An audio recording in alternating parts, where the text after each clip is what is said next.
penangkapan terhadap pimpinan tertinggi Khilafatul Muslimin yang dilakukan oleh tim dari Polda Metro Jaya dipimpin oleh Ditkrim Polda Metro Jaya, di mana kita pada hari ini tepat pukul 06.30 waktu Indonesia bagian Barat di kota Bandar Lampung telah menangkap pimpinan tertinggi Ormas Khilafatul Muslimin atas nama Saudara Abdul Qadir Hasan Baraja.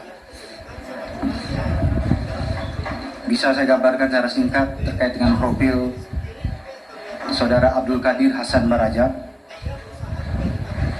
Yang bersangkutan pernah ditahan terkait kasus terorisme pada Januari tahun 1979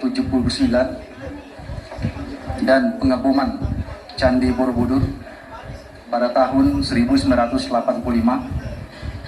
serta memiliki kedekatan dengan kelompok radikal.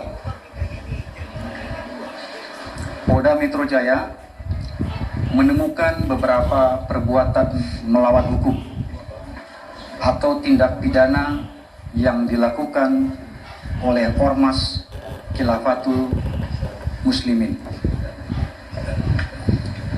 Polda Metro Jaya tidak hanya melihat dari konvoi rombongan Siarkan Khilafah yang dilakukan oleh Khilafatul Muslimin pada tanggal 29 Mei tahun 2022 di Cawang, Jakarta Timur.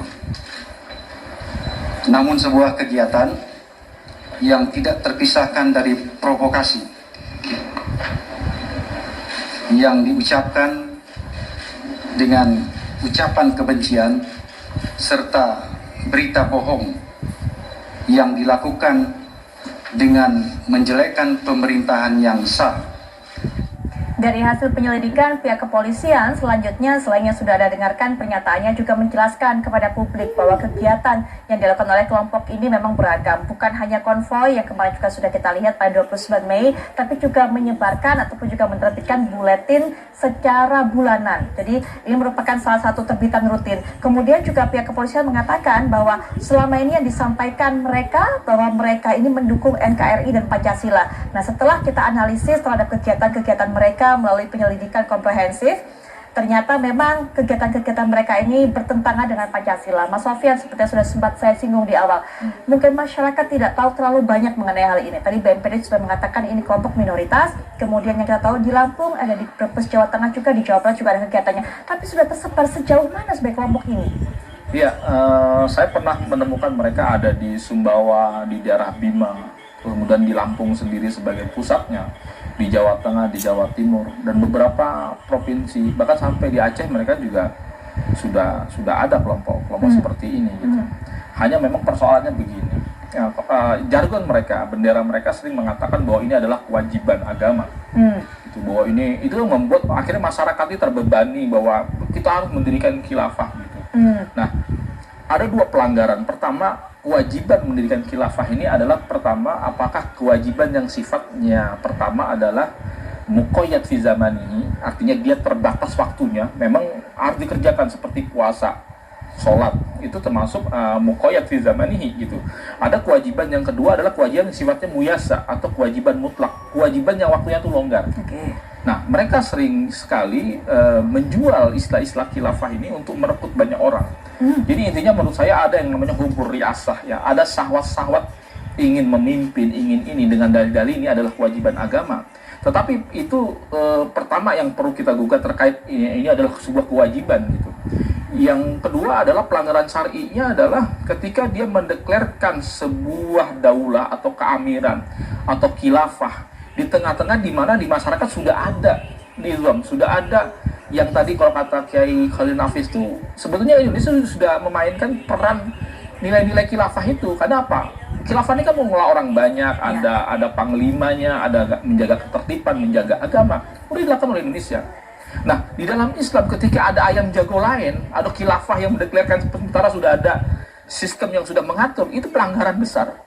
Saya ingat ketika 2009 di Gaza, itu pemerintah secara itu adalah Hamas.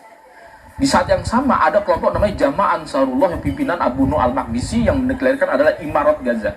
Ini ideologinya hampir mirip dengan ideologi seperti kelompok ISIS hari ini, gitu, yang sangat ekstrim gitu. Dan ini memang banyak juga mantan-mantan ex yang keluar dari kelompok Hamas lalu mendirikan keamiran, emirat gitu. Dan itu langsung diserbu Pak oleh Hamas, dan itu sampai 87 orang meninggal dunia. Seamir-amirnya, prajurit-prajuritnya, masjid itu jadi pertumpahan darah. Ini tabu sebetulnya. Nah ini kita jerat dengan undang-undang. Yang kedua ini terkait dengan undang-undang positif kita. Ada pelanggaran, misalnya undang-undang nomor 46 tahun nomor 1 nomor 46, lalu undang-undang Ormas nomor 16 tahun 2017 terkait dengan organisasi masyarakat. Ini ternyata juga nggak terdaftar, gitu. Udah nggak terdaftar, kemudian juga membuat keonaran disorder publik ya. Jadi membuat keonaran keresahan di tengah-tengah masyarakat. Jadi ini ada pelanggaran syar'inya dan juga ada pelanggaran hukum positifnya. Dan ini menurut saya kalau dibiarkan ini akan terus seperti ini. Nanti akan banyak orang yang nanti ngaku-ngaku Imam Mahdi, ngaku-ngaku khilafah dan sebagainya. Ini sangat mengganggu ketertiban saya. Baik. Nah, Pak Kiai Nafi juga mungkin punya pandangan mengenai hal ini. Apa kita sudah jelaskan oleh Mas Sofyan bahwa kemudian kelompok ini dengan ajaran-ajarannya, istilah-istilahnya membuat masyarakat ini masuk kelompoknya dan merasa masyarakat ini memiliki beban untuk bisa atau kewajiban untuk bisa melakukan hal yang sejalan dengan kelompok tersebut. Ya, mereka tuh khotob fil fahmi. Mereka tuh salah dalam memahami. Dalilnya mungkin sama-sama dari Al-Quran. Tapi cara memahami dalil itu yang berbeda. Yang seharusnya tidak pasti dibikin pasti. Seharusnya yang ijtihadi dibikin pasti. Contoh begini, bentuk negara itu tidak pasti. Seperti apapun boleh, asalkan itu bisa menegakkan keadilan. Boleh seperti imarah, boleh mamlakah kerajaan, boleh juga demokrasi. Tergantung pada kesepakatan. Yang penting di situ bisa menegakkan keadilan, bisa menjaga stabilitas sosial, menjaga kerukunan, menjaga keaturan, kedamaian, dan juga menjaga kebebasan beragama. Perlu diingat, kebebasan beragama bukan hanya satu agama, tapi agama-agama itu diberi kebebasan untuk menjalankan ajaran agamanya, tidak boleh melakukan pemaksaan agama kepada orang lain. Nah, berarti bentuk negara ini kan tergantung pada kesepakatan yang dilakukan oleh masyarakat sendiri. Di Maroko itu senang kerajaan, antara dengan kerajaan itu mereka lebih akur antar kabilah-kabilah. Tapi di kita negara kesepakatan berbentuk NKRI. Oleh karena itu ketika mereka memastikan, namanya mengkot'ikan.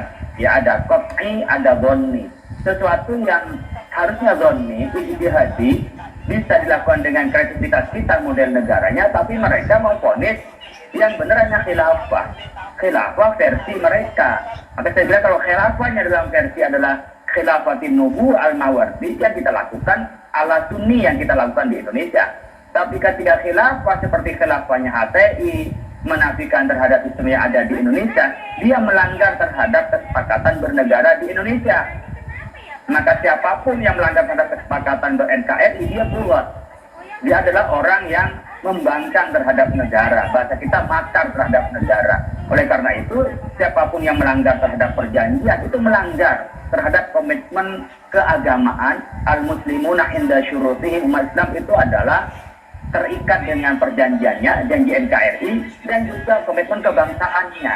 Dan sudah terbukti bahwa dengan bingkai NKRI berdasarkan Pancasila kita sudah bersatu. Kita sering menyebutnya Pancasila itu bukan agama, tapi juga bukan anti agama. Tapi sudah terbukti sekian lama, hampir 1 abad di Indonesia menjadi pemersatu umat-umat yang berkeyakinan berbeda, bahkan kepercayaan yang berbeda bisa ditampung di dalam kalimatun sawa, di dalam bingkai kalimat yang kita sepakati titik semua adalah Pancasila ini. Oleh karena itu yang melakukan oleh mereka menafikan kepada yang lain, bahkan mungkin mengkafirkan, menganggap kita tauhid, menganggap kita itu melanggar terhadap hukum Allah. Padahal yang mendirikan bangsa ini adalah para kiai. Ya, ada Kiai Wahid Hashim, ya, dan kiai-kiai yang lain tentunya yang menjadi pejuang pada saat itu. Ya, itu kan nggak mungkin kalau dalam bahasa kita nggak mungkin mereka itu menafikan terhadap aspirasi dan isi dari ajaran Islam itu sendiri. Oleh karena itu pilihan kita, kalau saya boleh mengutip yang tadi saya sampaikan dari Profesor Dr. Thahir Azhari, ya, di disertasinya di McGill University, dari Profesor Ahmad Sukarja di Wisma, mengatakan sistem negara Indonesia adalah sangat dekat dengan sistem negara yang dipimpin oleh Rasulullah SAW. Oleh karena itu mereka salah paham bahwa khilafah hanya versi mereka, sehingga mereka mendirikan khilafah sendiri, lalu kepemimpinan sendiri. Yang lebih aneh adalah ketika mereka nanti membuat anarkis seperti yang dilakukan oleh Baraja ini. Ya, Abdul Qadir Hasan Baraja ini kan sebelumnya sudah pernah melakukan bom tahun 79, tahun 80 melakukan bom, dan setelah keluarnya pun mereka juga tidak berhenti melakukan pola-pola ini. Maka kalau tidak bicara bahwa ini tidak membangkang terhadap NKRI, mungkin bisa dipercaya kalau memang dari sebelumnya tidak pernah ada kasus-kasus. Tapi kalau ada kasus sebelumnya, disitulah yang kami bilang coba ditertibkan meskipun praduga tak bersalah, dan itu nanti bisa dilihat di pengadilan. Nah, mengenai penertiban penindakan nanti kita minta pendapat dari Pak Ahmad Wahid dari BNPT tak menerbitkan buletin yang akhirnya artinya adalah terus menyebarkan pemahaman mereka kepada masyarakat. Nah, kemudian kenapa tidak ditindak atau juga ditertibkan sejak awal? Nanti mungkin bisa diberikan pandangannya mengenai hal ini. Nomor 5 tahun 2018, tetapi dengan pidana umum, yaitu dengan Undang-Undang Nomor 1 tahun 1946 ya, di pasal 14 ayat 1, maupun Undang-Undang tentang Ormas Nomor 16 tahun 2017, dan kelihatannya juga akan dijerat dengan Undang-Undang ITE Nomor 19 tahun 2016 gitu. Baik, Mas.